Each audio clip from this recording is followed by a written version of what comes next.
est le record d'autonomie de tous les vélos que j'ai testés, ainsi que c'est celui qui m'a permis de faire des tours les plus rapidement. Bonjour tout le monde, petite présentation et test d'un vélo électrique de la société Crazy Bird. La société m'a contacté pour tester leurs produits. Si vous intéresse, vous avez tous les liens en description de la vidéo. On le reçoit dans ce carton, avec une boîte d'accessoires et le vélo à monter. Au niveau de la boîte d'accessoires, il y a une planche, la notice d'utilisation. Celle-ci, elle est uniquement en anglais. Il existe en deux versions, une avec la barre et une sans la barre. C'est celle que j'ai prise. Un pédalier, des clés de montage, deux pédales, une gâchette. En France, il conviendra de ne pas l'installer. Pour la fixation de la roue avant, le chargeur, 54,6 volts, 2 ampères, pratiquement 110 watts, et des petits autocollants. Là, je vais faire le montage, et si j'ai des soucis, on fera des petits points à ce moment-là. Le montage est terminé. Bon, celui-ci n'est pas trop compliqué, par contre, il est quand même assez long. Je vous mettrai le temps total que j'ai mis. Surtout avant la première utilisation, vous gonflez les pneus et vous rechargez complètement la batterie. Là, vous voyez le vélo après tous mes tests. Le vélo, il est homologué, il a une certification 15194 avec une puissance nominale de 250 watts et une vitesse maximale de 25 km/h. On peut l'utiliser en France sans assurance supplémentaire. Concernant les roues, on est sur des grandes roues de 26 pouces avec une largeur de 7 cm et une profondeur de 7 cm. Au niveau des freins, on est sur des freins à disque hydrauliques de 180 mm de marque d'Islande. Une petite lumière avant. Sur la partie avant, on a un amortisseur ajustable avec plus ou moins d'amortisseurs. En option, vous pouvez rajouter un panier. La fixation étant prévue au niveau du cadre. Là, vous voyez la chaîne avec un élément avant et arrière, ce qui évitera le déraillement. Les pédales, celles-ci ne sont pas amovibles. On est sur un dérailleur Shimano avec 7 petits plateaux à l'arrière et un grand plateau à l'avant. Un support sur la partie arrière. Ils fournissent une petite planche que vous pouvez ou ne pas mettre. Le moteur, on est sur un 48 volts. En puissance nominale, on est sur les 250 watts. En puissance maximale, je pense on doit être à 500 voire même 750 watts. Une petite selle à l'arrière. A noter que j'ai pas eu mal aux fesses avec. Fixation prévue si vous voulez rajouter une gourde. La batterie qu'on peut charger directement au niveau du vélo. On est sur une batterie de grande capacité, c'est une 48 volts 14 ampères-heure. Concernant le guidon, on est sur une largeur de 70 cm. On est sur un dérailleur Shimano à 7 vitesses, ici pour augmenter de vitesse et là pour baisser de vitesse. C'est un système très rapide. Un écran avec un panneau de contrôle, avec un bouton pour allumer, il suffit de maintenir. Avec le niveau de batterie sur 6 niveaux, la vitesse. Le niveau de l'assistance, 0, il n'y a absolument aucune assistance. Et là, vous avez de l'assistance sur 5 niveaux. 1, ça va jusqu'à 15 km/h. 2, 18. 3, 20. 4, 23. Et 5, 25 km/h. Pour activer la lumière. Ici, avec différentes informations. Avec le kilométrage total, pour l'instant, j'ai fait 79,4 km avec. La vitesse maximale depuis que vous l'avez allumé. Et la vitesse moyenne. Au niveau du vélo, on peut l'utiliser sans assistance. Là, je suis en assistance 0. Au niveau du dérailleur, pour augmenter les vitesses. Ici, pour baisser les vitesses, sur 7 niveaux. À noter aucun problème concernant le changement de vitesse. C'est très rapide. Et vous avez l'assistance sur 5 niveaux. Assistance 1 jusqu'à 15 km/h. 2 jusqu'à 18 km/h. 3 jusqu'à 20 km/h. 4 jusqu'à 23 km/h et 5 jusqu'à 25 km/h. On est sur une assistance progressive. Si on pédale doucement, il nous assiste plus doucement. En vitesse 5, on est quand même à 20 km/h. Et si je pédale un peu plus vite, je vais monter sur les 25 km/h. Ça fait une petite montée, je vais la faire en vitesse 5. C'est parti.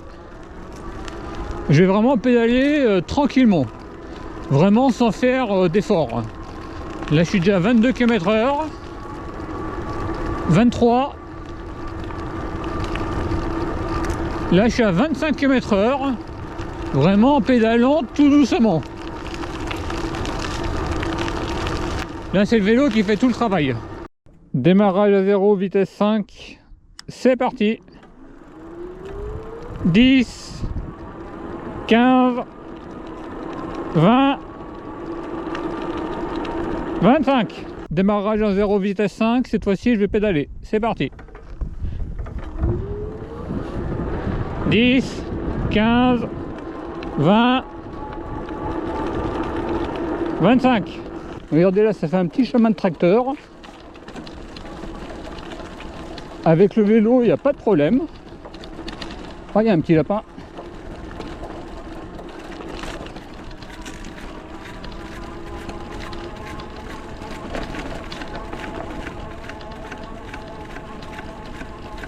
Là, je pédale même pas. Hein.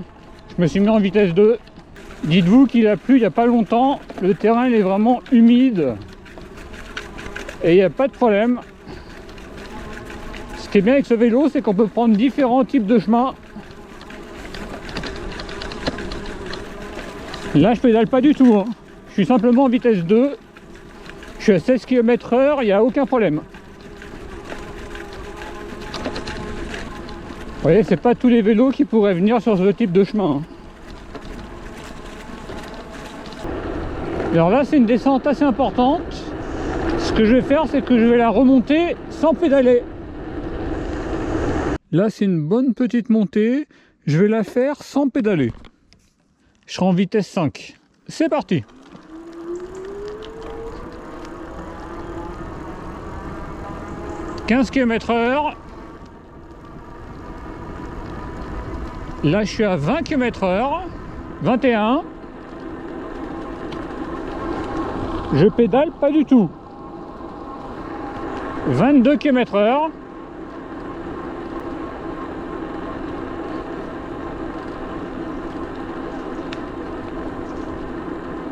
Bon, bien entendu, il faut assister le vélo, mais là, c'est simplement pour vous montrer.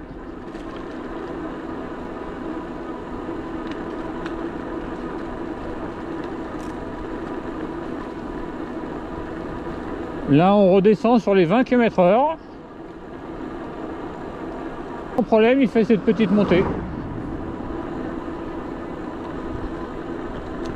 Freinage d'urgence, 25 km/h.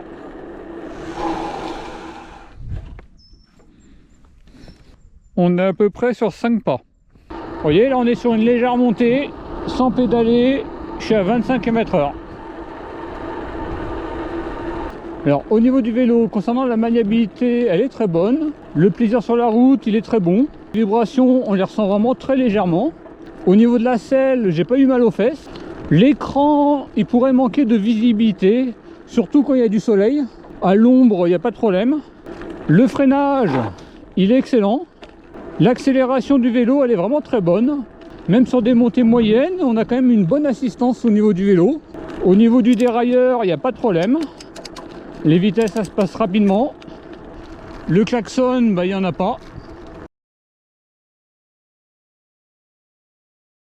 Au niveau de l'autonomie, j'ai fait mon parcours de 3,2 km que j'ai fait en boucle jusqu'à épuisement de la batterie. J'étais en mode 5, 25 km/h, 90 kg et j'étais en assistance totale. Je n'ai jamais pédalé. Au total, j'ai fait 51,57 km, qui est le record d'autonomie de tous les vélos que j'ai testés. Ainsi que c'est celui qui m'a permis de faire des tours les plus rapidement, avec des tours très constants à peu près 8 minutes. Je tiens à vous rappeler que c'est un chemin de ville, c'est-à-dire qu'il peut y avoir des voitures, donc ça peut impacter au niveau des résultats. En tout cas, c'est vraiment un temps très rapide. Et uniquement vers la fin, j'ai senti une baisse de performance. L'accélération à plat, elle est très bonne. En montée également. Le plaisir sur la route, il est bon. La selle ne m'a pas fait mal aux fesses. Le plus rapide que j'ai testé à ce jour. Au niveau de l'affichage, je vois mal le niveau de batterie, ça manquerait de luminosité. Le moteur, on est sur un 48 volts de 250 jusqu'à 500 watts avec un couple de 55 Nm. C'est un vélo que j'ai depuis plusieurs mois, j'étais en batterie de 48 volts 16 ampères. Maintenant, ils sont passés en batterie de 48 volts 14 ampères heure. J'avais fait un peu plus de 51 km. Avec la nouvelle batterie, j'aurais pu faire à peu près 45 km. Ce qui est également une très bonne distance, et je tiens à vous rappeler que c'est sans pédaler. Si vous pédalez, vous allez pouvoir faire, on va dire, de 100 jusqu'à 250 km selon le mode que vous allez faire. Au niveau de la charge, 7h50 minutes, 779 Wh. Et concernant la nouvelle batterie, j'estime un temps de charge à peu près à 6h51. La tension maximale et minimale de la batterie est bonne. J'ai également fait mon test de la montée. C'est une montée de 1,82 km avec une très forte montée au début et après c'est beaucoup plus léger sur la fin. Là encore, il a pris la première place de tous les vélos que j'ai testés sur ce parcours en 4 minutes 31. Le record, il était à 4 minutes 40. En début de parcours, on est monté jusqu'à 25 km/h. Après, on est descendu jusqu'à 20 km/h. Et après, c'est remonté pour finir sur les 25 km/h. La vitesse moyenne sur ce parcours est de 24,11 km. Une assez belle performance quand même sur ce test. La montée totale, 44 mètres sur 1,82 km. Bon, en tout cas, une très belle performance et c'est le vélo le plus rapide que j'ai testé sur ce parcours.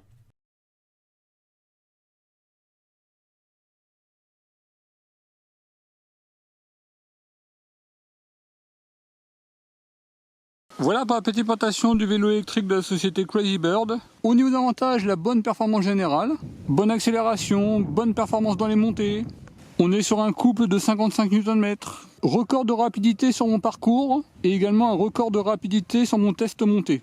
Il est homologué EN 1594, utilisable sur les routes de France sans assurance. Il y a une petite gâchette, je tiens à vous rappeler qu'en France, vous ne devez pas la mettre. La batterie qui est amovible, la batterie de grande capacité, 48 volts, 14 Ah, qui permet 45 km d'autonomie sans pédaler. La fixation pour le palmier avant, elle est prévue dans le cadre.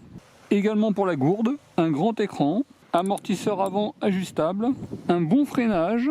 Il supporte jusqu'à 200 kg, utilisable sur différents types de parcours, dérailleur et levier de vitesse Shimano. La selle qui m'aura pas fait mal aux fesses. Il est utilisable par des plus petites personnes ou des plus grandes.